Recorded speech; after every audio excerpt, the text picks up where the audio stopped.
Hey folks, thank you once again for coming, and without very much further ado, let me just formally introduce Derek. Derek is some kind of underwater subsea pump purifier engineer type person. I don't know exactly what your day job description is, but he's been a friend of mine for, I'm not sure when you first came to the church in Glasgow. Gosh, it's a while ago anyway. A long time ago. And Derek does various interesting things. He works with the Glasgow City Mission on the Monday night with some of the homeless folks, and with the street pastors on a Friday, Saturday night. He's out in the town till all hours. But he's also put together this presentation called Jesus, the Evidence, which has been thought about and refined and developed over a number of years and draws on his own experience. So I think the way it's going to work is we're going to have a short presentation now, and then break in the middle when there will be tea, coffee and cakes and so on, and then the second half will come later. But I'll leave Derek to explain all that himself, and I hope that you're able to enjoy what he has to say. Okay? Thank you. Well, thanks for coming along this evening. Are you switched on with your mic? I don't know. Okay. Can you hear me okay?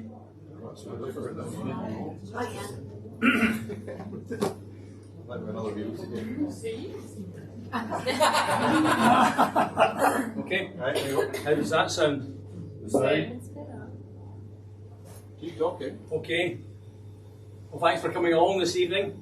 Yes, I can hear it. It's amplifying me good. Yeah. Right. So, Jesus the Evidence. That's what we're here to do.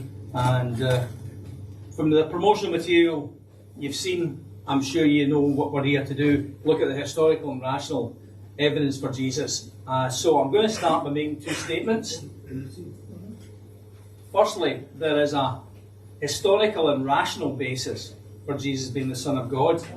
That is a historical and rational basis for Jesus being the Son of God. And there's a wealth of evidence to support this view. The purpose of this evening then is to provide an introduction to this historical and rational evidence and draw some conclusions from the evidence presented. Clearly, in one evening we won't be able to cover the topics in forensic details. There's masses of books on the subject. There are just a few books on this topic that exist just published just now. You can find them all on the internet and bookshops and so on and so forth. So, firstly, an apology if I'm skipping over certain topics tonight. I haven't got time, obviously, to go into forensic detail, as I said, in the topics we're looking at. But the idea is to give you a brief introduction. At the end of the evening, you'll all get a copy of this booklet. This goes into some of the stuff we're talking about this evening in a lot more detail. So you'll all get one of these booklets. You can digest the information we're presenting this evening at your leisure at home. So, plan for tonight is we're going to review the sources of evidence for Jesus and that are available for us today, and more importantly, we'll ask whether these sources are reliable or not. Tea and coffee. I'll look at evidence for the resurrection. The second half of the evening we'll spend on the resurrection exclusively. Each half of the session will last about 45 minutes, and there'll be time at the end of the evening for questions and hopefully answers. So that's what we're planning to do this evening. I suppose I should really start by saying, well, why am I presenting this? So I thought it might be useful to tell you a little bit about myself. I'm a Christian. I suppose that was probably obvious. But I used to be an agnostic. I used to be a resolute agnostic. And I think some people wonder, how can you be a resolute agnostic? But if you don't know, but I felt like I was confident. I definitely didn't know. You couldn't know if this was real or it was if it was made up or whatever. You just couldn't know. So, like many people, I thought about and discussed religious matters with my friends in my teens, but never came to any clear conclusions. I suppose I kind of parked the big questions about God and Jesus in a file at the back of my head with a view to thinking about them later, but never did. So through my 20s and 30s, I guess, I had the view of many people in the UK today that I really didn't know what to think about God and Jesus. I suppose I thought you probably needed to have some sort of faith to be a Christian, and this faith was for other people. People that maybe have been brought up Christians, or perhaps people have been experienced some life-changing spiritual experience. Well, frankly, neither situation applied to me. However, in my late 30s, I thought it might be worthwhile revisiting some of the questions I'd left unresolved in my teens. My thoughts were that there are plenty of capable, intelligent people who profess to have some sort of belief in God. For example, scientists like Albert Einstein and Francis Collins, head of the US Genome Project. Other examples I saw were people like Nelson Mandela and military men like Norman Schwarzkopf and Richard Dannett, and so on. I read a survey in Nature in 1997 where 4 out of 10, the survey said 4 out of 10 scientists said they believed in God. Okay, just over 45% said they didn't believe, and 45% regarded themselves as doubters or agnostics. However, a figure of 40% surprised me. Well, why did they believe? Also, if I looked at the religious leaders in this country, they were clearly intelligent men and women. If these people had some belief in God, then perhaps it was worthwhile looking at this all again to try and find out why. At this time, I happened to meet a colleague when I was on a business trip to the USA who, it turned out, happened to be a Christian. We were sitting in the back of a car between Cleveland and Erie, so I couldn't get away. So we're sitting, talking away, and just general chat, I guess, and asked him where he'd been on holiday that year, and he told me he'd been to Oxford on missionary work. I didn't think he sent missionaries to Oxford. Anyway, so it kind of sparked my curiosity, as of course it was supposed to do, and the conversation turned to matters spiritual. The upshot of the conversation was that he said he'd send me a few books that might help with the questions I had. Sure enough, 2 weeks later, I received a copy of The Case for Christ and by Lee Strobel and the Bible. Now, did reading The Case for Christ turn me into a Christian? Well, frankly, no, it didn't. But what it did, though, was act as a starting point for my own investigation into who Jesus is. I was amazed at what I found. I was amazed at my own ignorance of the evidence I found. How can I be living in a Christian country and not be aware of this stuff? So the reason I'm presenting this evening is I kind of think it's important to share the information I found with others and allow them to draw their own conclusions. Anyway, enough of me. Let's get moving on why we're here this evening. So, sources of evidence. And when you read the booklet we provide at the end of the presentation, you'll see that about half of it is devoted to reviewing the sources of evidence we have for Jesus and assessing how reliable these sources are. For tonight, I've just provided a brief summary of this. So what are the sources of evidence we have for Jesus?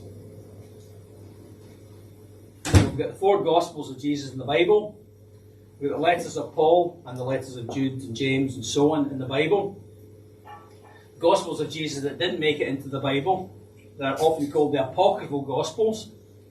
Written sources from outside the Bible dated to shortly after Jesus' life. Archaeological evidence and circumstantial evidence. Now these, I guess the most often overlooked is this last one, circumstantial evidence. I'd just like to think about this for a minute or two. If you think about it, Christianity has existed on this earth for a very long time. Christianity has more followers today than any other religion on the planet. So, why are there Christians today? Well, rational cause and effect tells us that at some point, something must have happened, some cause, that had the effect of compelling some people who weren't Christians to become the first Christians. Now, that might sound like stating the obvious. I suppose I guess it is, but for all of us, that's atheists, agnostics, Christians, those of other faiths, this provides a direct challenge. Cause and effect tells us that the start of Christianity is a historical event. As a result, when and why Christianity started can be studied like any other historical event. Historians of all faiths and no faith have been doing this very thing for about 150 years. The key point we mustn't lose sight of is that something happened to cause all the Christianity we see all around us today. Something happened to start it all in the first place, and given all the historical research that's been directed towards finding out what happened, all of us, you, me, can come to our own informed view of what we think happened. So let's have a very brief look at what sources historians use for their research. So, when I was an agnostic, I thought the 4 Gospels in the Bible were theological texts written hundreds of years after the time Jesus was supposed to have lived, and the Gospels we read today were substantially revised and doctored versions of what had probably been written in the first place. In other words, they couldn't be used as the basis for historical research on Jesus. What I was surprised to find out was that the general view amongst today's historians is very different. The current view is that the Gospel of Mark in the Bible was written around AD 60 to 70. That's 30 to 40 years after Jesus died. With Matthew and Luke written some 10 to 15 years after Mark. The Gospel of John, we reckon, was written around about AD 90. What was surprised to find there's many thousands of early Gospel manuscripts existing today that from as early as the 2nd century AD that can be studied and analysed today.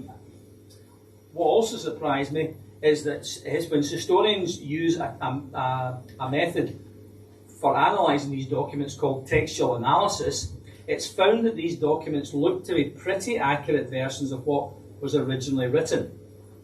In other words, historians are of the view that the Gospels haven't been substantially altered, either deliberately to fit in with later theology, or accidentally as part of the handwritten copying process to produce documents before the invention of printing in the Middle Ages. So, historians can tell us that the Gospels are pretty accurate versions of what was originally 30 to 40 years after Jesus died. Life expectancy was shorter in these days, I know. However, when the Gospels were written, there would be a good chance that some of the people who had actually seen and heard Jesus would still be alive. In short, there would still be first-hand witnesses for Jesus' life available to draw upon for information and to challenge what was written down if it were inaccurate. Also, a span of 30 to 40 years doesn't really give much time for legends and myths to develop about Jesus. There's a general rule amongst historians that the longer the time span between an event occurring and it happening and being written about, the greater the chance of legendary material being incorporated into the narrative. The 30 to 40 years time span we have with Jesus is, in historical terms, very short. For comparison, the earliest biographies we have of Alexander the Great were written more than 400 years after his death, written by Arrian and Plutarch. These are the biographies that we base our knowledge of Alexander the Great upon. So, from a historian's perspective, there's a very good chance that the Gospels are pretty accurate representations of Jesus' life, given that they were written very shortly after the actual events being described. What about the differences in the Gospels? Now, it's well known there are some differences in the details of the Gospels. For example, the number of people that find Jesus' tomb empty varies between the Gospels. The detail of the birth narrative varies between the Gospels. There isn't a birth narrative at all in Mark's Gospel or John's Gospel.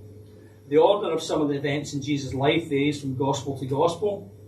In one Gospel, we find Jesus' mother Mary being told clearly that the child she was going to give birth to is the Son of God. Yet in another Gospel, we are told that Jesus' mother and family tried to stop him in his ministry, saying he was out of his mind. Odd behaviour if you knew your son was God's son. It's also well known that John's Gospel, the one written last, is quite different and more theologically developed than the other three. Does that not reduce the credibility of the information in that Gospel?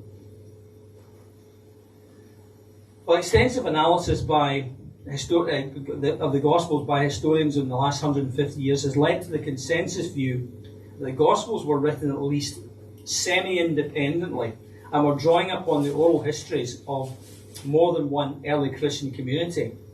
I guess it's unsurprising then that there would be slight variations between these oral histories, and these would be reflected in the Gospels. Also, as John's Gospel was written once Christianity and Christian theology was more developed, it's unsurprising that this is reflected in the content of John's Gospel. However, what is surprising is that these differences exist in the Bibles we read today. What this clearly tells us is that these awkward differences have been left in, lending evidential weight to the view that the Gospels we read today are accurate versions of what was originally written. So, we've talked a little bit about the Gospels. Another source of evidence is Paul's letters.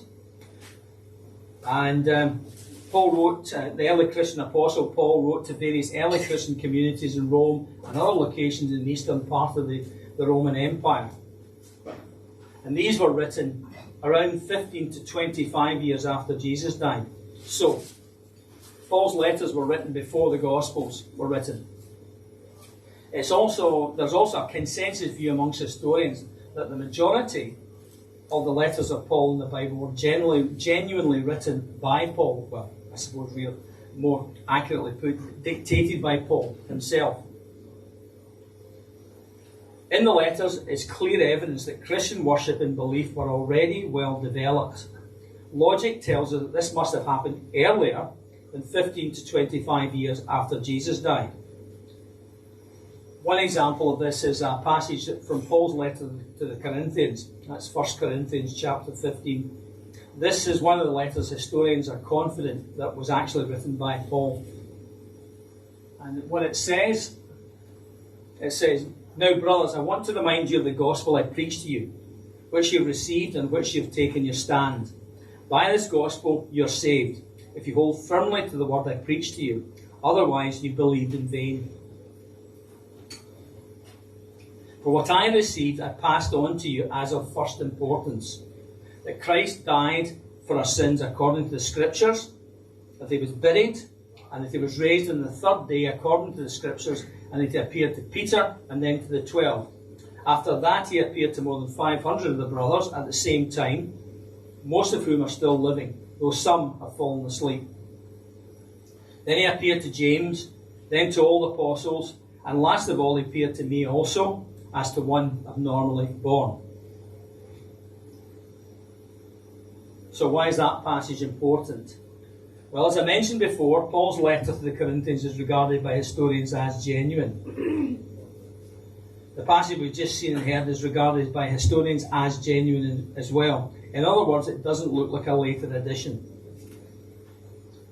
And what it shows is that at least 15 to 25 years after Jesus' death, and most likely earlier than this, the central message of Christianity was the death and resurrection of Jesus and what it meant. Okay, so we've talked a bit about the Gospels and Paul's letters. Another source of evidence are what's known as the Apocryphal Gospels. A number of Gospels were written about Jesus in the 2nd century AD, and 3rd century, and so on. Some of them have survived to the present day. These are just a few of them. You might have heard of the recently unearthed Gospel of Judas Iscariot. This is just one of many other Gospels, such as the Gospel of Thomas, Infancy Gospel of Thomas, the Gospel of Pseudo Matthew, and so on and so forth. These apocryphal Gospels, as they are known, were either written well into the 2nd century or later. They often contain more fanciful and supernatural accounts of Jesus' life. Just as historians might expect from that rule of thumb I talked about a minute ago, the longer the time period elapsing between something happening and it being written about, the greater the possibility of legendary and fantastical information getting into the narrative. Now, historians use these apocryphal Gospels for studying of the life of Jesus. However, they're more useful for the study of the beliefs of the 2nd and 3rd century Christian communities that they sprung from. Okay, a reasonable question to ask is why there are no surviving documents describing Jesus' life from non-Christian sources at the time of Jesus. If the events of Jesus' life are so momentous, Well, why were they not written about by other writers at the time? Although we don't ultimately know for definite why this is, we suggest that the likely answer is rather mundane if we consider who might have recorded this, that is, the Jewish, Roman, Greek scribes writing for the Jewish and Roman authorities. From a Jewish and Roman authorities' perspective, Jesus would be seen as just another Jewish holy man who had stirred up the Jews in Jerusalem and was quickly dealt with before they could cause any real trouble. These events were occurring in a tiny part of the Roman Empire, but this kind of thing happened regularly. It would have hardly been worth a mention. Now, what I've done here is shown the Roman Empire. Okay, it's about 100 AD, but they say it wasn't part of the Roman Empire at the time of Jesus. These things here were all happening around about AD 30 when Jesus was crucified. And I think you can see turmoil in the Roman Empire through this was the time that Tiberius decided to take back control of the Roman Empire from Sejanus and had him executed. That created a tremendous amount of disruption in the Roman Empire, because a number of people had been, for example, Pontius Pilate had been a Sejanus appointment, and so therefore was in a very difficult position when Tiberius took control of the Roman Empire from Sejanus. And so that there's a number of people were in a similar kind of situation. And here's Judea down in the bottom right-hand corner. I think you can see these major financial crises in Rome, Dacians threatening the Roman borders and so on. If you're in the Roman Empire, I think you would probably regard these as an awful lot more important than some itinerant Jewish preacher causing difficulty in the bottom right-hand corner of your empire. Also, if Jewish scribes had written about Jesus, it would have had to survive the destruction of Jerusalem by the Romans in AD 70 and AD 135. I won't go into the details of the Jewish uprisings at those times and the Roman response, other than to say the Romans ultimately flattened the city, destroyed the Jewish temple completely, and either killed or scattered the Jewish inhabitants. Not ideal conditions for the survival of documents, particularly, in Jewish eyes, the less important, non-sacred documents, if they had written about Jesus. Well, is that it? Well, no, not quite. Although there are no reliable early non-Christian documents describing Jesus' life, there are a number of non-Christian documents describing Jesus' early followers. In the booklet, we provide a more extensive view of these documents and what they say. However, tonight, there's one reference I'd just like to focus on. Tacitus in 115 AD wrote his Annals of Imperial Rome. He describes in the Annals how Nero persecuted Christians as scapegoats to divert suspicion away from himself from the Great Fire of Rome in 64 AD. Now, what does that brief mention of Christians tell us? Well, one thing it tells us is that there were sufficient numbers of people who saw themselves as Christians in Rome in 64 AD to be singled out for attention by Nero. If you think about this, to be a persecuted minority, there have to be sufficient numbers of this minority to come to the attention of the majority.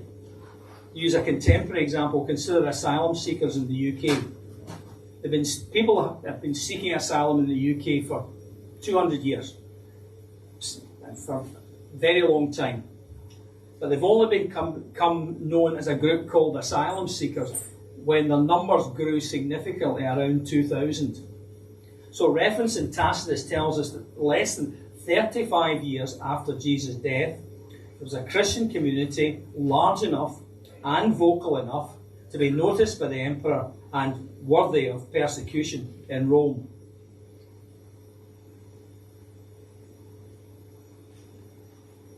In the booklet, we spend some time looking at archaeological evidence from 1st century Judea and Galilee. I won't spend any time on this tonight, other than to say that the available archaeological evidence doesn't contradict what appears in the other written sources. In broad terms, archaeological finds provide a generally supported picture of the details that appear in the Gospels. So, these then are the sources of of evidence that historians, you and I, can use to draw upon to understand who Jesus was and is. So, when examining the evidence, what did today's historians agree upon regarding the life of Jesus? Well, when I was doing research into who Jesus is, I read a book by the historian Professor E.P. Sanders, the one up on the right-hand side there. E.P. Sanders is regarded as a leading figure in the research in the historical Jesus. This historical figure of Jesus was written in 1993. In the book, Sanders provides a few brief statements about Jesus which he says are amongst historians almost beyond dispute. These are: Jesus was born circa 4 BC, near the time of the death of Herod the Great. He spent his childhood and early adult years in Nazareth, a Galilean village. He was baptized by John the Baptist. He called disciples. He taught in the towns and villages and countryside of Galilee, but apparently not the cities. He preached the kingdom of God. He created, about the year 30, he went to Jerusalem for Passover, created a disturbance in the temple area, had a final meal with his disciples. He was arrested and interrogated by Jewish authorities, specifically the high priest, and he was executed on the orders of the Roman prefect Pontius Pilate. Sanders then goes on to provide what he refers to as a short list of equally secure facts about the aftermath of Jesus' life. Again, these are historical facts that the majority of today's historians are agreed actually happened after Jesus' death. These are: his disciples first fled. They saw Jesus, but in what sense is not certain, after his death. As a consequence, they believed that he would return to found the kingdom. And they formed a community to await his return and sought to win others to faith in him as God's Messiah. Now, I wonder if any of you find that list, this list and the one on the previous slide, surprising. I know I did when I first read it as an agnostic. I was surprised that the accepted historical view of Jesus' life and its aftermath was so close to what I understood to be the biblical view. Now, when we look at evidence for the resurrection later on this evening, I'll come back to this list along with some of the circumstantial threads of evidence regarding early Christianity I've touched on so far. However, before this, I'd like to briefly look at what the sources of evidence tell us about Jesus himself. The sources of evidence indicate Jesus' disciples thought he was the Son of God and the Messiah. Well, were they correct? Now, for an atheist and agnostic, it's hard to believe that the historical figure of Jesus is also the Son of God. Is Christianity therefore based on a massive misunderstanding of who Jesus was? I'd like to take a few minutes to have a look at the sources of evidence, what the sources of evidence tell us about who Jesus was and is. So was Jesus convinced that it was the Son of God? It's sometimes suggested that although Jesus saw himself as a teacher and Jewish holy man, he didn't regard himself as the Son of God. Indeed, some have claimed that as a good Jew, Jesus would regard such a view of himself as blasphemous. To address this question, I've picked a couple of examples from Mark's Gospel. You remember from earlier on that Mark's Gospel was the one written first, some 30 to 40 years after Jesus' death. I've chosen examples from Mark's Gospel to reduce the possibility of Christian theology getting in the way of developing an accurate picture of Jesus' view of himself. Now, when we look at Mark's Gospel, we can see clear evidence of Jesus thinking and acting in a manner consistent with his believing as the Son of God. For example, in Mark, he forgives sins. In the miracle narratives, Jesus sometimes links the physical and mental affliction of the person about to be healed with that person's sinfulness. For example, in Mark chapter 2, he says, "Son, your sins are forgiven," as a precursor to the healing of a paralysed man. Now, as any good Jew knew, only God can forgive sins. Jesus knew the Jewish scriptures and teachings. In acting this way, he was directly linking himself with God. In Mark, it says that the Jewish religious authorities also realised this and accused him of blasphemy as a result. Jesus teaches on his own authority, and this might appear as a bit of a technicality, but in Judaism you required two people to conduct religious teaching, one to witness what the other was saying, and vice versa. Jesus, however, makes a point of teaching alone. He provides he precedes many of his teachings with the words, "I tell you the truth." So what, you might say? Well, any other Jewish leader in the first century would say something like, "I tell you the truth, and here's another teacher standing next to me that'll verify that I'm telling the truth." So why is that important? A Jewish audience would know that only God can teach on his own authority. Again, Jesus is directly linking himself with God by teaching in this way.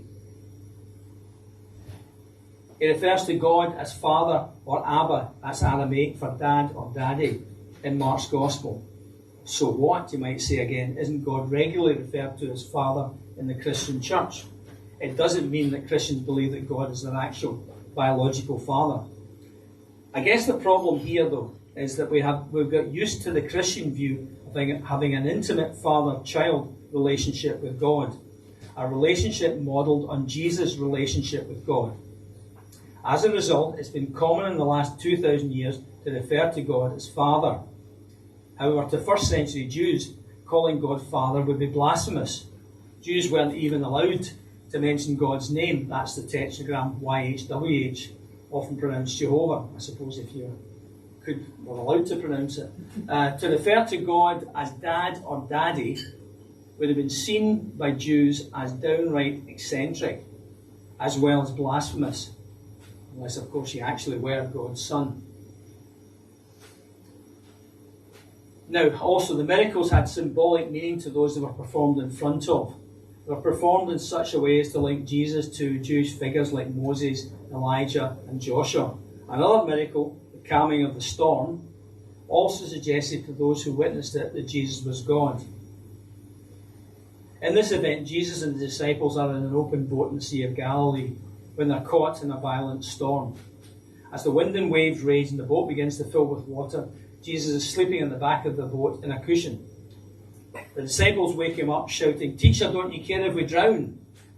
Jesus then gets up and shouts at the waves, "Quiet, be still," and the storm immediately abates. Jesus then gives his disciples a hard time for the lack of faith in him. At this time, Jews believed that only God had control of the elements. Further, Jews believed that Satan's home was under the waters of seas and lakes.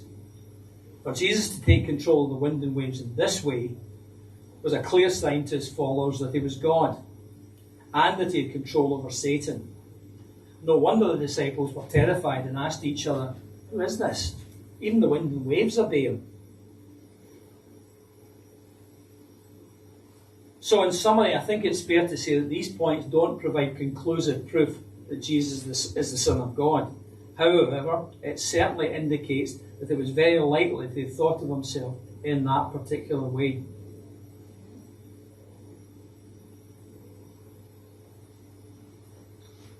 So was he massively deluded to think of himself like this? I think you'd agree that if someone thinks of the Son of God, we'd agree that would be massively deluded. So was Jesus massively deluded to think of himself in this way? In the booklet, we look at what psychologists think of Jesus' mental condition when they review the sources of evidence. The conclusion we come to is that there are no hints of evidence suggesting Jesus was exhibiting any of the behaviour patterns associated with delusional behaviour. But I think the best thing to do is read the Gospels for yourself and come to your own conclusion. I think you'd find that it doesn't sound like a person with mental health problems. So that's in the booklet. You can have a look at that later on. So did Jesus unintentionally or deliberately mislead his followers so they believed he was the Son of God? And it looks from the sources of evidence that Jesus saw himself as the Son of God and Messiah, and there are no clues to suggest he was massively deluded. However, what if he unintentionally misled the disciples so that they believed he was the Son of God? What if he sincerely believed he was the Son of God but was just wrong? Alternatively, what if he deliberately misled the disciples?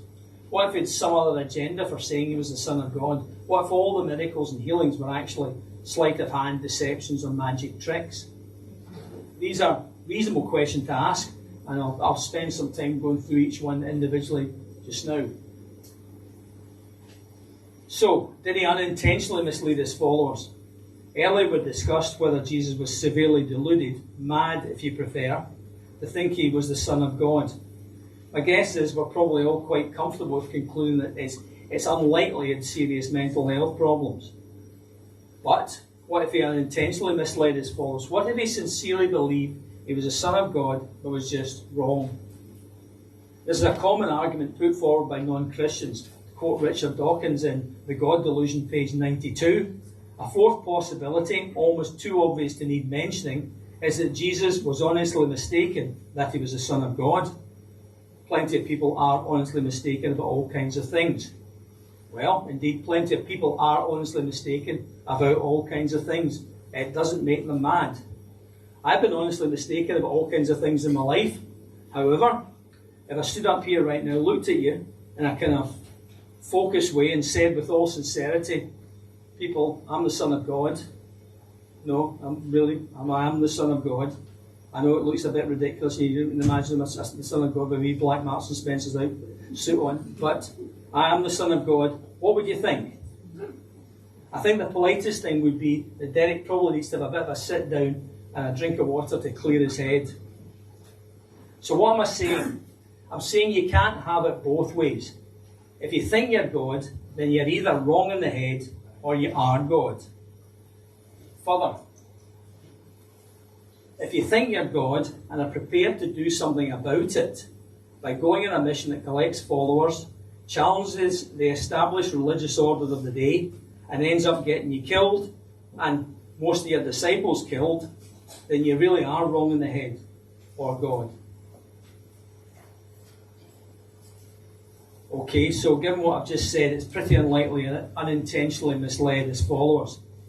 Could he have deliberately misled his followers so that they believed he was the Son of God? Well, if all the miracles were just elaborate hoaxes, hypnotism, magic tricks, sleight of hand.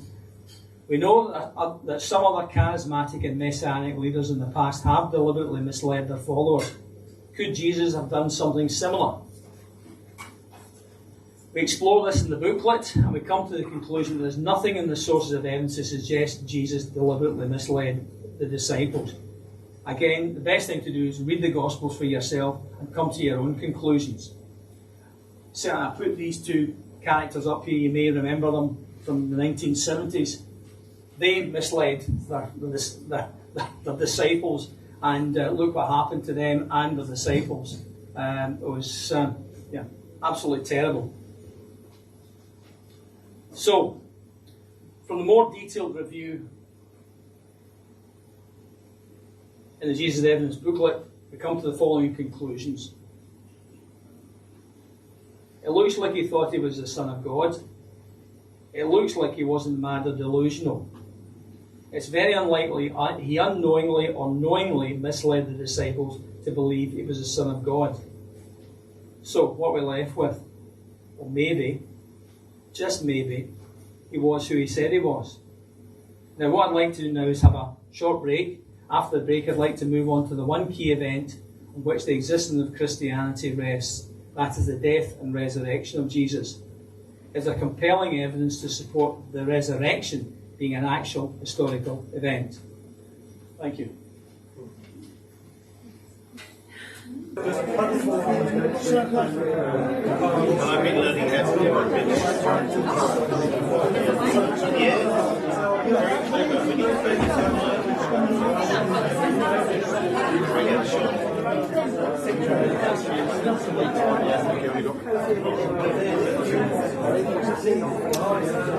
Right, boys and girls? If you're sitting comfortably.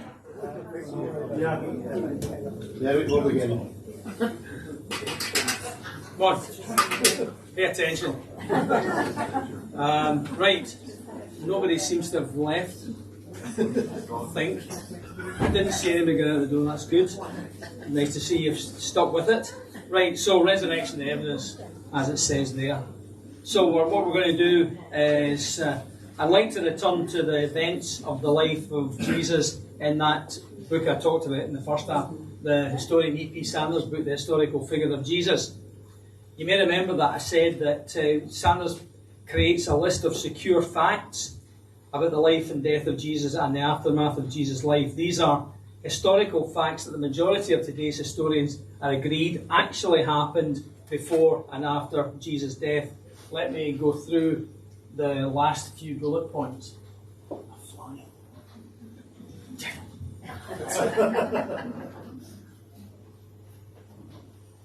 So, about the year 30, Jesus went to Jerusalem for Passover. He created this disturbance in the temple area. He had a final meal with his disciples. He was arrested and interrogated by Jewish authorities, specifically the high priest. And he was executed in the orders of the Roman prefect Pontius Pilate. As I said, E.P. Sanders then goes on to provide a short list of equally secure facts about the aftermath of Jesus' life. The disciples first fled. They saw him, but in what sense is not certain, after his death. As a consequence, they believed he would return to found the kingdom. And they formed a community to await his return and sought to win others to faith in him as God's Messiah. Now, I guess the purpose of the remainder of this evening is to focus on that third last bullet point. They saw him, but in what sense is not certain, after his death. Today's historians, both Christian and non-Christian, are agreed that something happened to convince the disciples that what they had seen was Jesus after his death. So, what did the disciples see and experience? Now, in the rational 21st century, it's difficult to get our heads around the idea of a man dying and coming back to life again 3 days later. The medical knowledge, our understanding of biology and physics, our own personal experience, all tell us that people just don't come back to life after they die. So, I guess some of us would tend to think maybe there's another explanation. But what we'll do now is look at some of the more common alternative explanations and see how they sit with the evidence we have for what happened. So, was Jesus really executed? One explanation could be it's pretty easy to appear to your disciples after your death if he didn't die in the first place. So, was Jesus really executed? Could he have been taken off the cross before he died, then revived later? At first glance, this doesn't look too implausible. We've all heard that people who have been pronounced dead, then to everyone's surprise, revived some hours or days later in the mortuary or hospital. Well, this fellow here, Walter Williams, was pronounced dead in Alabama in 2019 and was in the mortuary, and one of the morticians heard a scratching underneath the body bag and unzipped it, and there he was. And that's him recovering in hospital. So it can happen. So could that have been something like what happened to Jesus? When 2,000 years ago, when medical knowledge was more primitive, could the Romans who executed Jesus have made a mistake? Alternatively, what if the whole thing was faked? Was the crucifixion somehow stage managed to form some form of diversion to allow Jesus to escape? Well, in response, consider the following. Historians and archaeologists can tell us quite a lot about Roman torture and execution techniques.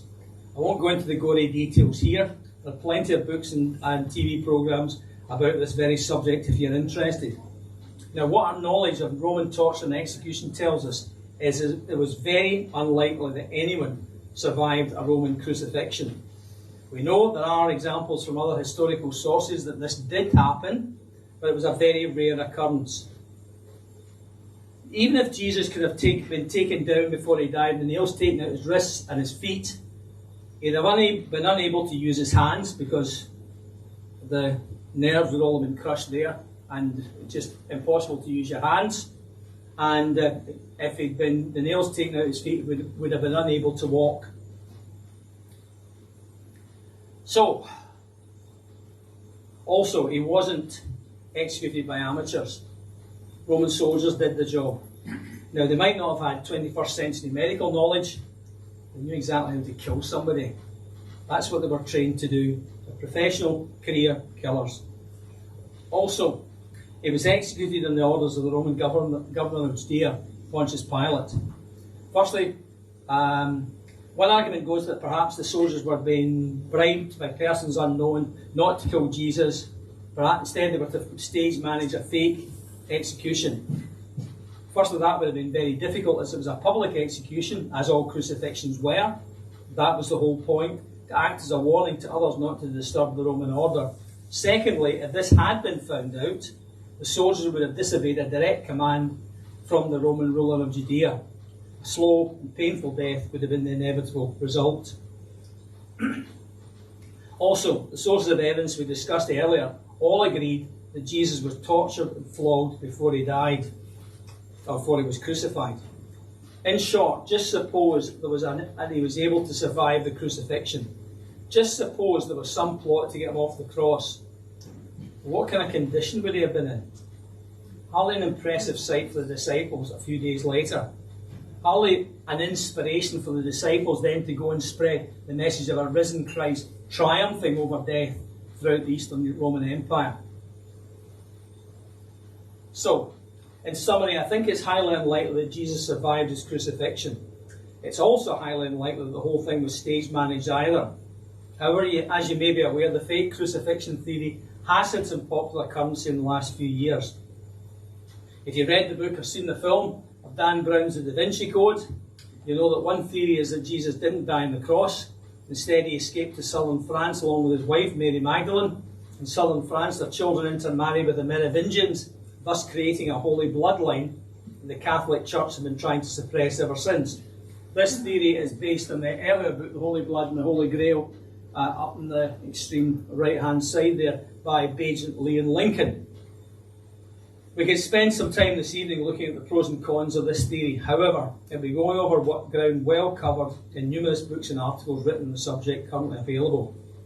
Instead, what I think I can say is that this theory is just that, a theory. Whilst there are historical factual elements to the theory, other facts are ignored.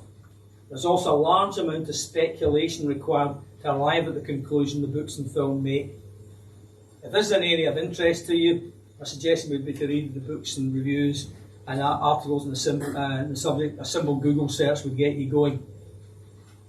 A review of these items will, I think you'll find, demonstrate why this theory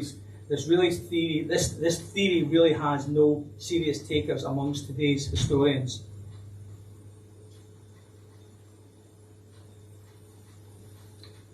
Okay, so it would look like most likely that Jesus was executed. Well, what happened to his dead body? This is important to consider. Clearly, it would be difficult to explain Jesus being alive after his death if his corpse was still in the tomb. The Gospel accounts of what happened is that he was executed, he was prepared for burial, and placed in a rock cave tomb. On the third day after his death, some of his female followers went to the tomb, and they found the tomb open and Jesus' body missing. As I mentioned earlier, although the documentary evidence in the Gospel seems to vary in some of the details of the empty tomb, this event is present in all four Gospels. Clearly, early Christians believed that his body had disappeared from earth so that he could come back alive again to his followers. However, are there any other explanations why his body might have been missing from the tomb? Well, perhaps the best way of looking at this, approaching this, is maybe to look for a motive. Who could have removed the body from the tomb, and what would their motive be for doing so? Well, what about the Romans? Well, they could have done that. Now, the Romans' main concern was maintaining order in Jerusalem. Their motivation for executing Jesus, as we've seen from the E.P. Sanders list, was in direct response to the disturbance Jesus had created in the temple area.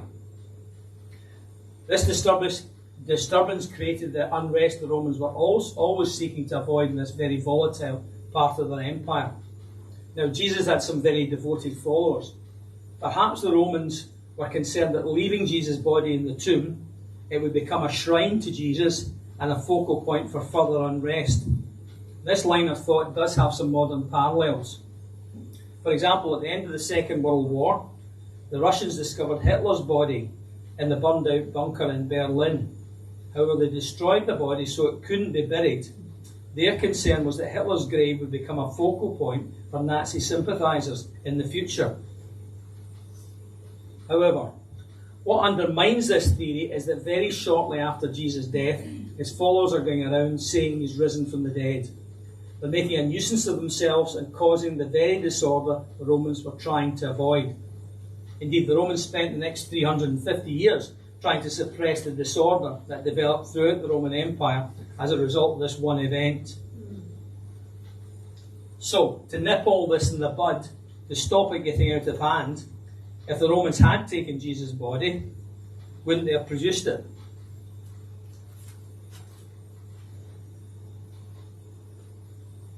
Now, a common fate for corpses of crucifixion victims were that they were thrown in the municipal rubbish dump and then eaten by wild animals and dogs. If this is what the Romans had done with Jesus' body, they may not have had it to produce. However, it had been a relatively simple thing to publicly state this is what happened to the body.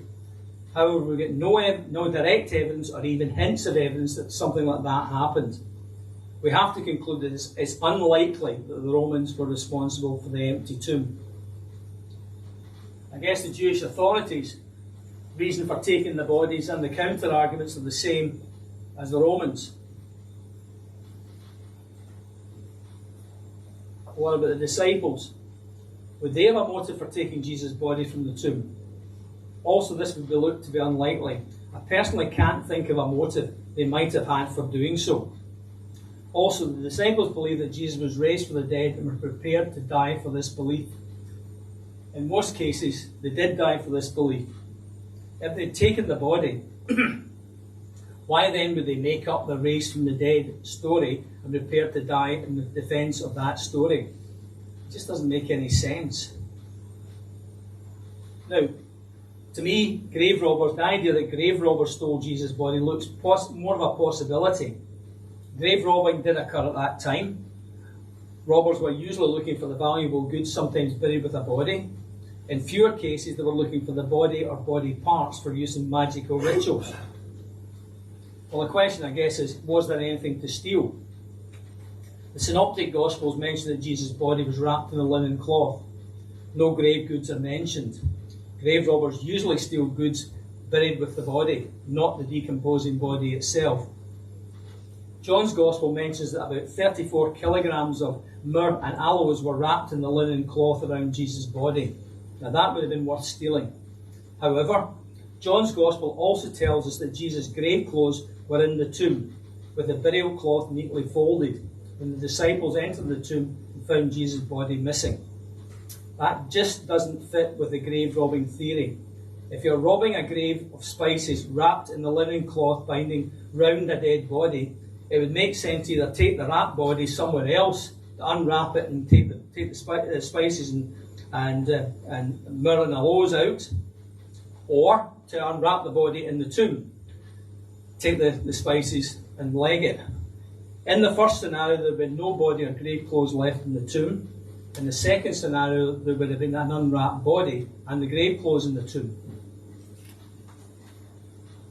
So we know from a few Roman and Greek sources that dead human bodies or body parts were used in magical rituals throughout the Roman Empire.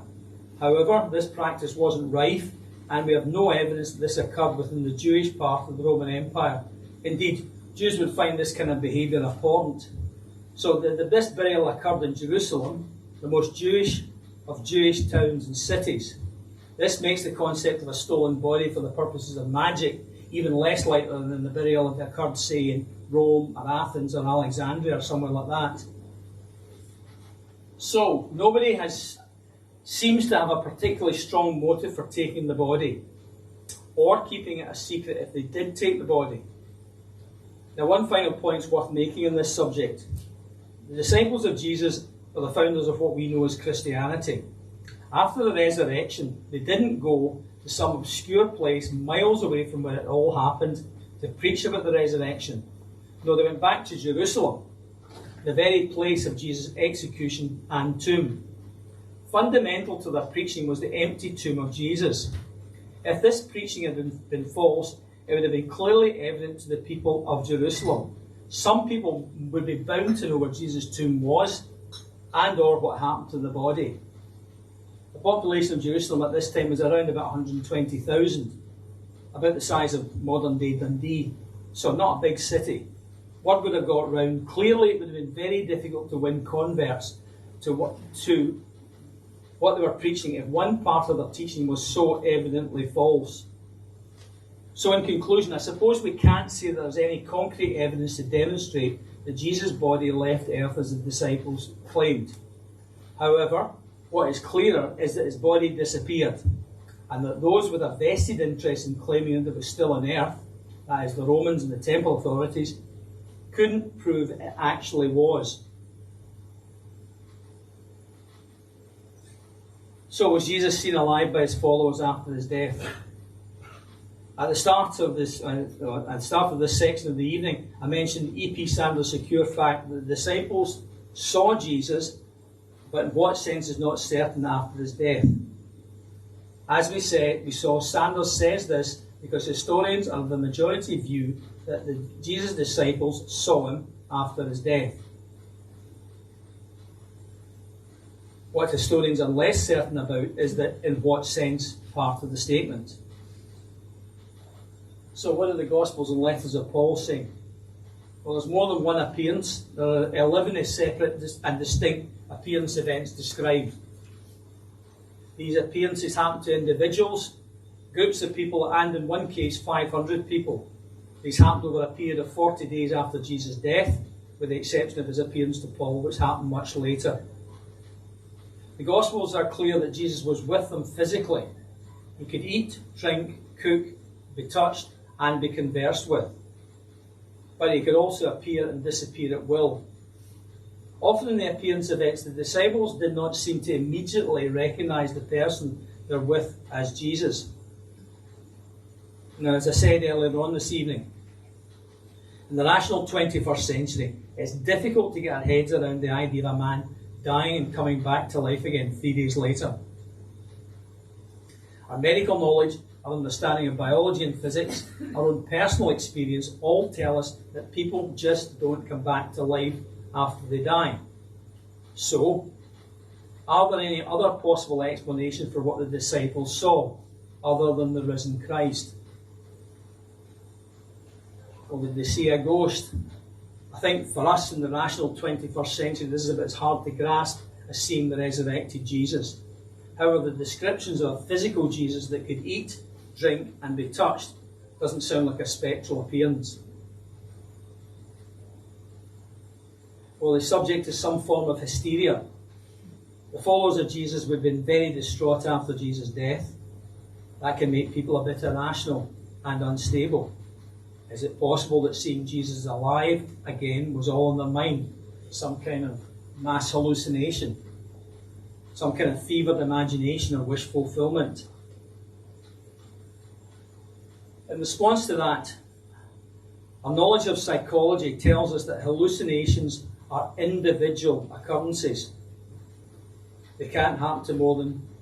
If I'm imagining I saw Jesus over there, you couldn't see Jesus over there. It's impossible. And two people can't have the same hallucination. It's impossible.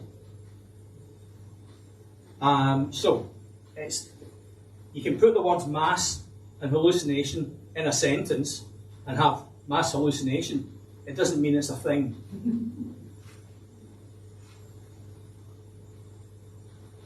However, there are also multiple appearances of Jesus over a period of 5 weeks to different people and to the same people more than once to be explained. One could just about imagine a situation where a small group of people grieving in a room together might work themselves up into such an emotional frenzy that they were able to convince each other that they saw the person they were grieving over. Just possibly. Or could any of the appearance events fit with something like that? Well, if I'm honest, the circumstances of one or two could. Although, if I'm also honest, There's nothing in the sources of evidence hinting that anything like this actually happened. For the rest, the actual appearance descriptions in the Gospels just don't fit with some form of ecstatic event. For example, two disciples are walking to a village called Emmaus in broad daylight. They're chatting when suddenly Jesus appears with them. Another appearance event, the disciples are out catching fish in the Sea of Galilee. They come ashore, Jesus is waiting for them, has cooked breakfast for them. And in another one, Jesus appears to 500 people at the same time. As I mentioned a few minutes ago, there are 11 separate appearance events in the documentary evidence we have. When these are studied and dissected, there's little or no evidence to suggest that hysteria played a part in the appearance events experienced by the disciples. Or did the disciples just make it all up? As I mentioned before, nearly all the disciples met violent deaths proclaiming Jesus as the risen Son of God. They just wouldn't have done that if they'd made the whole thing up. So, as I mentioned a few minutes ago, today's historians, Christian and non-Christian, specialising in first century Near Eastern history, are of the majority view that the disciples saw Jesus after his death. Well, in what sense did they see Jesus? Well, it's unlikely they saw a ghost. It's unlikely they suffered some form of hysterical event. It's unlikely they made it all up. Now, I've said a few times already, in the rational 21st century, it's difficult to get our heads around the idea of a man dying, coming back to life again 3 days later. It's pretty implausible. It just doesn't happen. But historians tell us that the disciples saw Jesus after his death. We've looked at various explanations for this. By deduction, it would seem that the least unlikely explanation is they actually saw Jesus alive after his death. By deduction, the other explanations look even more implausible than this. So, all very interesting, but is there any other evidence to support the resurrection? So, analysis of what we looked at this evening points to the resurrection being an actual historical event. However, is there any other evidence we should consider? I think the answer to that is a clear yes. Consider the following. The disciples died for the belief. Well, we've touched on this a few minutes ago. Let's consider this in more detail. Well, so what, you might say? Countless people have died for their beliefs since the disciples. For thousands of years, people have been enthusiastically dying for what they sincerely believe. From Emily Davison to Bobby Sands, to the suicide bombers of Iraq, Israel and Afghanistan, the terrorists involved in the London tube bombings, the Jews of the Spanish Inquisition. These are just a few of the countless numbers of people who have died for their sincerely held beliefs since the disciples. However, there's one key difference with the disciples. The disciples sincerely believed that Jesus had died and that they had personally met him after his death. They sincerely believed that they had personally conversed with him, eaten with him, and touched him. And they were prepared to die for that belief. What they weren't prepared to die for was an ideology or set of beliefs passed on to them by some political or religious leader. And later Christian martyrs could possibly fit into that category. However, with Jesus' disciples, it's different. They were prepared to die, and did die, because they had personally seen Jesus alive after his death. This points clearly to the disciples having actually seen Jesus after his death. Another piece of circumstantial evidence is conversion of skeptics. In the very early days of Christianity, two of the early leaders of the Way, as the early Christians called themselves, were people who had been unconvinced that Jesus was the Son of God. We heard earlier on this evening about Paul. As Saul, he was a persecutor of Christians. What changed him to being a follower of Jesus was meeting Jesus alive on the road to Damascus sometime after his death. The other former skeptic and early leader we know of is James, the brother of Jesus. Jesus wasn't an only child. He had a number of brothers and sisters. As I mentioned earlier, his whole family, including his mother, originally tried to stop him in his mission. In Mark's Gospel, his whole family, presumably James included, come to get him. Mark says when his family heard about this, his teaching, they went to take charge of him, for they said he's out of his mind. Mark chapter 3, verse 20. Now, James is not mentioned as a follower of Jesus in the Gospels. Yet, in the early church, James was a leading figure. Well, why the change? We are told in Paul's letters that he too had seen Jesus after his death. James changed from being a skeptic to a believer after seeing the risen Christ. Another piece of circumstantial evidence is, well, if you think about this, why are there Jews in the world today? Jews can trace their origins back to the tribal Middle East of 3,000 to 4,000 years ago. Now, there were other people around at that time. Why is it there are no people alive today who would call themselves Babylonians, Ammonites, Assyrians, Hittites, and so on? Well, the answer is in the social and religious structures that make Jews Jews. Jewish people have lived side by side with non-Jews for the last 2,000 years, but they've remained distinctly different because of their own customs, laws, eating habits, religious practices, and so on. To Jews, these things are what make them who they are and are terribly important to them. Now, some people have viewed the early Christians as just another Jewish sect, and in a sense they were. However, they were different from other Jewish sects that existed at that time. These other sects didn't disagree with the fundamentals of Judaism. The first Christians were all Jews. We have clear evidence that early after Jesus' death, these Jewish Christians rejected many of the foundations of Judaism. An enormous social leap, and one that brought with it great personal risk to their own lives. We also have evidence that these changes weren't made lightly or easily by the early Jewish Christians. So what were these changes? Well, they stopped offering animal sacrifice. They eventually rejected belief that keeping Moses' laws, not the Ten Commandments, but the other eating, social, and sacrifice laws that Jews believed was the way to be right with God. They changed their Sabbath from Saturday to Sunday. They believed in a Trinity, one God in three forms. This was and is blasphemy to the Jews. They believed that the Messiah had come. The Jews were and are still waiting. And they initiated a new ritual of the Lord's Supper, a ritual that celebrates Jesus' victory over death. Why did the early Jewish Christians make these changes? Because the leaders had seen Jesus alive after his death, remembered his teachings, and were therefore compelled to make these changes. Another piece of circumstantial evidence, I guess, is the emergence of Christianity. Earlier this evening, we talked about how quickly after Jesus' death, Christianity caught hold and spread through the Roman world.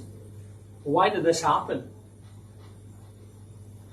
Why did it not fizzle out like other religious fads that we're aware of existed in the Roman world at that time? Why did Christianity fizzle out after a few decades, like Mithraism, for example? The answer is the resurrection. A core of people witnessed Jesus alive after his death. The evidential sources tell us that this core of people were transformed from illiterate fishermen, Jewish zealots, tax collectors, and other ordinary people to tireless advocates for the risen Jesus. As we saw earlier on this evening from E.P. Sanders' book, the disciples formed a community to wait his return and sought to win others to faith in him as God's Messiah. They did all this because of the resurrection. Without the resurrection, there would be no lasting Christianity. Without the resurrection, well, we wouldn't be here tonight. So, I started this evening by making two statements. There's a historical and rational basis for Jesus being the Son of God, and there's a wealth of evidence to support this view. So, to end, let's review what we've covered this evening. So we stated that the Gospels and that most of the letters of Paul are likely to provide an accurate account of Jesus' life, death, and resurrection. We stated that the view of today's historians is that these documents have been, on the whole, accurately preserved for us and haven't been subject to accidental or deliberate modification. We reviewed other information that was contemporary to but out with the Gospels. This provided information that did not contradict what was in the Gospels and the letters of Paul. We presented evidence demonstrating that it was very likely that Jesus saw himself as the Son of God. We suggested that it was very unlikely that he saw himself this way due to some psychological condition. And we also suggested that when the evidential sources are reviewed, there's no evidence suggesting that Jesus either deliberately or accidentally misled his followers so they believed he was the Son of God. We presented evidence demonstrating it was very likely that Jesus was executed and died. We presented evidence that it was very likely that he was buried, and shortly afterwards his tomb was found to be empty. We looked at possible reasons for his tomb being empty. We suggested that the least unlikely explanation was that his body was no longer on earth. We looked at the historical basis for Jesus' appearance to his disciples. We found that this is regarded as a secure fact by most historians. We reviewed what it was that the disciples saw.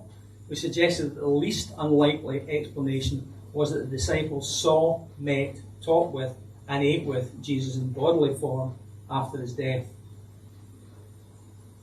Lastly, we reviewed circumstantial evidence for the resurrection. We suggested that without the resurrection, it is likely that the disciples would not have died for their beliefs. Skeptics like Paul and James would not have been converted. A clear separation of Jewish Christians and Judaism would not have occurred. The early church would not have emerged and spread so quickly. And Christianity would not have lasted to this day. Now, history is rarely an exact discipline. We can rarely say with absolute certainty that something happened in the past at a particular time and it happened in a particular way. Even today, with mass communication, controversy can rage relating to events that happened last week or a few weeks ago. For example, John F. Kennedy's assassination, Princess Diana's death, and so many conspiracy theories associated with 9/11. So I guess it's the same with Jesus' death and resurrection. I can't say with absolute certainty that the evidence I presented this evening is 100% correct. I can't say with absolute certainty that Jesus is the Son of God based on this information here. But what I can say is that Jesus being the Son of God is the most likely explanation of the pretty exhaustive evidence we have. What I can say is that looked at rationally, the alternative explanations for the evidence are simply far less likely. Now, I'm sure some of you may be agreeing with this. I'm also sure that some of you was thinking, well, isn't this a bit one-sided? Christian presents evidence for Christianity organised by the church up here. Surely there's another point of view. Well, frankly, if I'd been sitting where you are when I was an agnostic, that's exactly what I'd be thinking. I did think that. However, my spiritual journey didn't end by reading the case for Christ and a few Christian histories on the life of Jesus. I also trawled bookshops for books on atheism. I felt sure that I'd find some atheistic stuff that would blow all this out of the water. Excuse me. I scoured atheist websites. I read detailed hostile reviews of the case for Christ. I listened to and read books and articles by atheists. I still do. Excuse me. I read the New Testament for myself. I read biographies and critiques of Jesus by non-Christians. And I'd encourage anyone with doubts about the material presented this evening to do the same. But what was the result of all this research?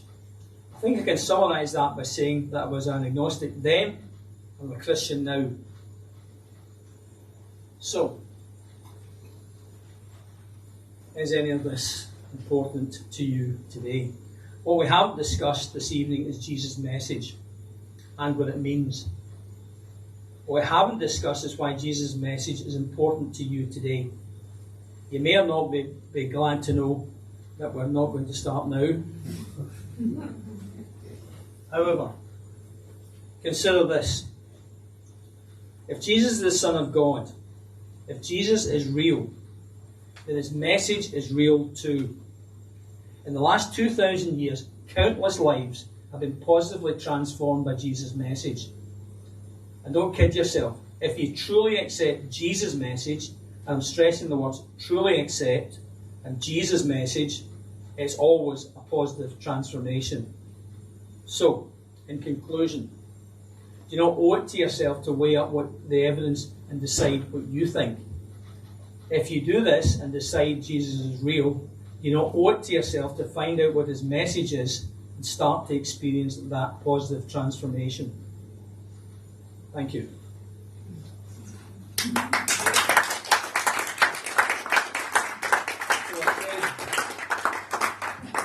need a seat. I need a seat here. That's all. I can see one there. I found one. There, black.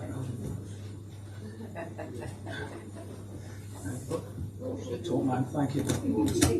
Yeah, top man, thank you. There.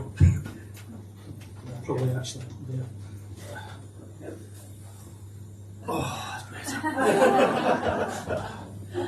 Your point about what you say about what was going on in the Roman Empire at the time and those other bigger things that we would be more interested in. But is there not any sort of local Jewish authority or local Roman authority records at all? Nothing describing Jesus' life, but certainly describing Jesus' followers. Not even sort of describing the fact that he was just taken as a prisoner and executed. Somebody by the name of Jesus. Well,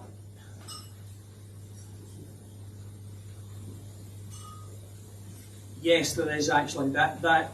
Tacitus does say that, but he's describing the followers of Jesus. He describes the followers of Jesus and why they follow him. He was executed on the orders of Pontius Pilate. So yes, he does. He does make reference to that. But there's nothing.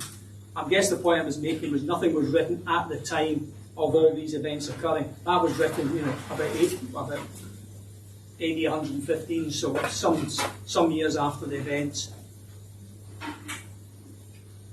Doesn't Josephus make a very short comment about Jesus' existence and being unusual? Yes, he does.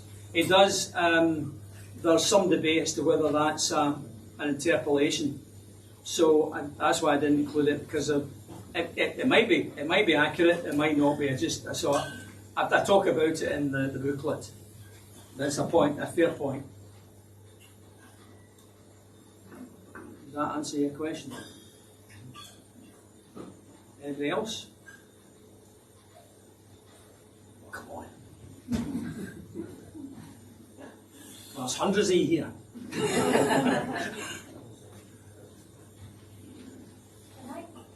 is a bit plain devil's advocate, given who I am and who I'm married to. Devil's advocate.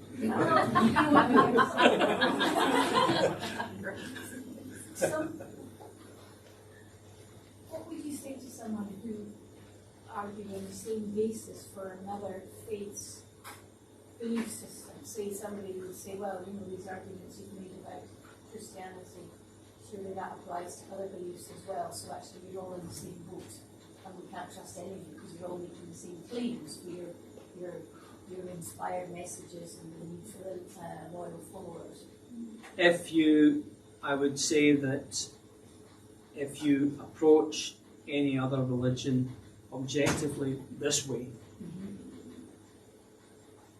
well, I would say draw your own conclusions. I'm confident that if you do follow the evidence where it takes you,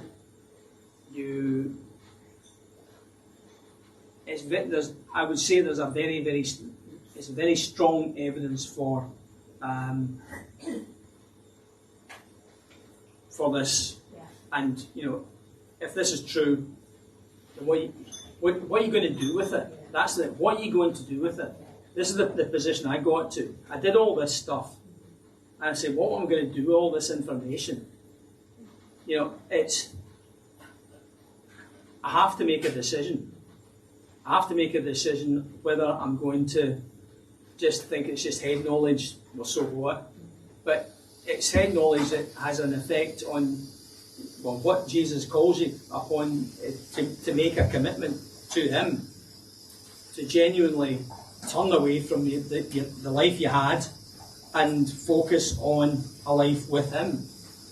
And I couldn't really ignore it, so I had to do something. And I looked at Islam and I looked at Buddhism and so on. Admittedly, I probably didn't go into the same level of detail as I went into Christianity, but I read a bit about Islam and it didn't look as convincing as this. And atheism didn't look as convincing as this, which surprised me. Okay. I was expecting to find, this was, I guess I was kind of brought up taking the view that there's multiple views of everything, and one argument cancels out the other, and so on and so forth. And I really looked for some atheistic stuff that would blow this out of the water. I couldn't find it. I read plenty of stuff about atheism. Most of all, most of the atheist writing I came across and come across is arguing about the faults and the problems with organised religion. Fair enough. But this isn't talking about organised religion. This is talking about a person, God, and your own personal relationship with nothing really to do with religion.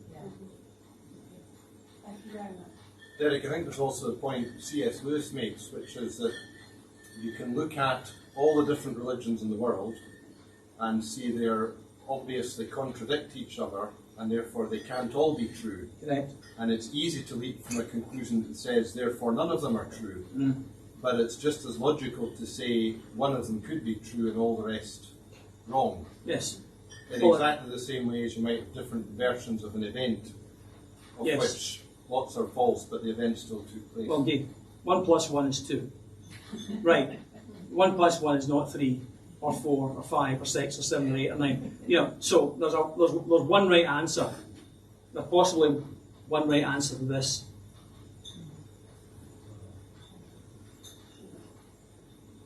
Anybody else?